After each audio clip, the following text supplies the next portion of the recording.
There are names in Scripture that echo like thunder across the ages.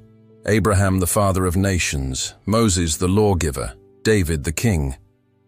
Yet among them, one name stands alone like a riddle whispered from eternity: Enoch. He appears briefly in the sacred text, a shadow passing through time, and then he is gone. Enoch walked with God, and he was not, for God took him. Just 10 words. 10 words that conceal a mystery so vast that even the heavens tremble with its weight. Who was this man who vanished into God's presence without tasting death? What path did he walk that made him worthy of immortality? And why did the Creator himself choose to reveal to him the most hidden secrets of the cosmos? The story begins in an age before the flood, when the earth was still young and humanity still learning how to speak to the divine. Enoch was born the 7th from Adam, a number that even then symbolized divine completion. He lived in a world that was slowly forgetting its maker, where the whispers of Eden were fading into myth.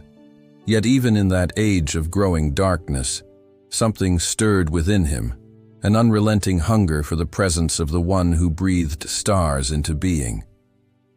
It was not the rituals or the altars that called to Enoch, but the heartbeat of God himself. And so, while others built cities and kingdoms, Enoch built something far greater, a relationship with the eternal. Enoch's walk with God was not a mere metaphor. It was a life lived in relentless pursuit of divine intimacy. The scriptures say he walked with God 300 years. That phrase carries weight. It suggests more than obedience. It speaks of companionship, of shared secrets whispered in the stillness of night. Each day, Enoch drew closer, pressing deeper into the mysteries of the Creator. And as he did, heaven responded. Layers of reality that ordinary men could not see began to unfold before his eyes. Angels who watched humanity from afar now stood before him as messengers. The boundaries between heaven and earth began to thin. It was during these journeys that Enoch was shown visions no mortal had seen before.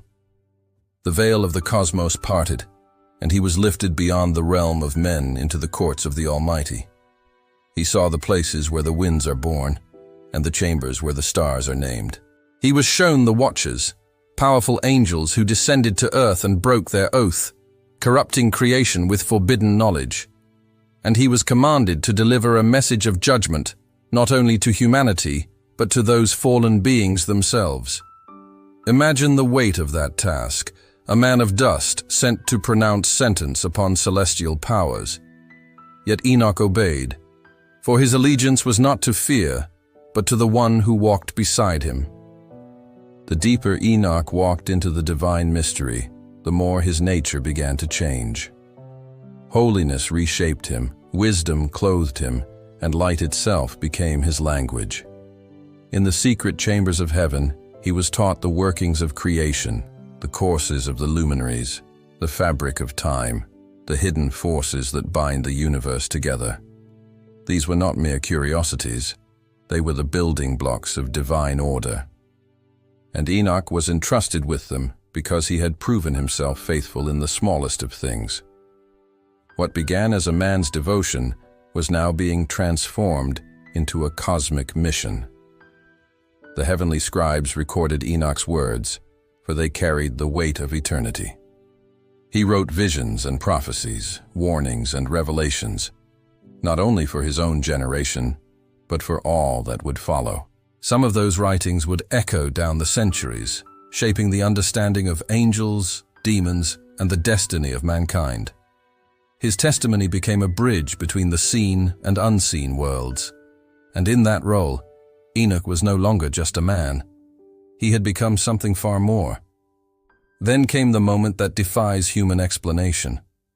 After 3 centuries of walking in divine friendship, Enoch simply disappeared. No grave, no body, no farewell. The scriptures say only, "He was not, for God took him." It is one of the most profound silences in all of Scripture, a silence that speaks of a transformation beyond comprehension. Ancient traditions say Enoch was not merely taken, he was transfigured. The mortal became immortal, the temporal swallowed by eternity. He stepped beyond the boundaries of death and was enthroned in the heavenly realms, robed in glory and entrusted with authority among the hosts of heaven. Some traditions even speak of Enoch receiving a new name, Metatron, the Prince of the Presence. If true, then the man who once walked humbly on earth now stands beside the throne itself, bearing witness to the unfolding of God's plan. Whether called Enoch or by another name, his story testifies to a profound truth, that humanity's destiny is not to crawl in the dust, but to ascend into communion with the divine. But Enoch's life was not just about his own transformation. It was also about the message he was chosen to deliver. His writings contain stern warnings about the corruption of creation, of angels who rebelled, of humanity's violence, of a coming judgment that would cleanse the world. Yet even within those warnings lies a message of hope, that justice and mercy are woven together in God's design. Darkness rises, it cannot prevail against the light. And though humanity strays, the Creator still reaches out to walk with those who seek Him. The ripple of Enoch's legacy can be seen far beyond his brief mention in Genesis. His name appears again in the New Testament, where the book of Jude quotes his prophecy, "Behold, the Lord comes with 10,000s of his holy ones to execute judgment." Even millennia later, the early believers still spoke of Enoch's visions as glimpses of the future to come, of final judgment, divine order, and the triumph of righteousness. His story became a thread that ties the beginning of human history to its destined end. What makes Enoch's story so compelling is not just its mystery, but its invitation. Enoch was not born divine. He was flesh and blood, a man living in a corrupt world. And yet, he chose to walk a path few dare to tread, a path of relentless pursuit of God. His life shouts a message that echoes through the ages, that intimacy with the Creator is not reserved for angels and prophets alone. It is available to anyone who is willing to walk with Him, step by step, day by day. Imagine the courage it takes to walk into the unknown without a map, to trust a voice that calls you higher than reason can reach. That was Enoch's journey, and it can be ours. For the same God who walked with Enoch still walks among us today. The same mysteries that unfolded before his eyes still await those who seek with all their hearts.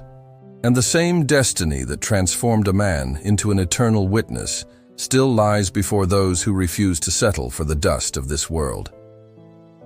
Enoch's story is not just history, it is prophecy. It points us forward to the destiny humanity was always meant to embrace, to walk with God not only in the gardens of earth, but in the halls of eternity. It reminds us that the boundary between heaven and earth is thinner than we think, and that every step taken in faith draws us closer to the one who calls us home. In the end, the man who was not is more present than ever.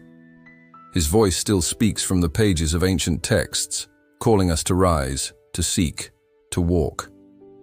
And perhaps that is the greatest mystery of all, that a man who vanished from the world still shapes it, that a name spoken briefly in Genesis still echoes in the chambers of heaven.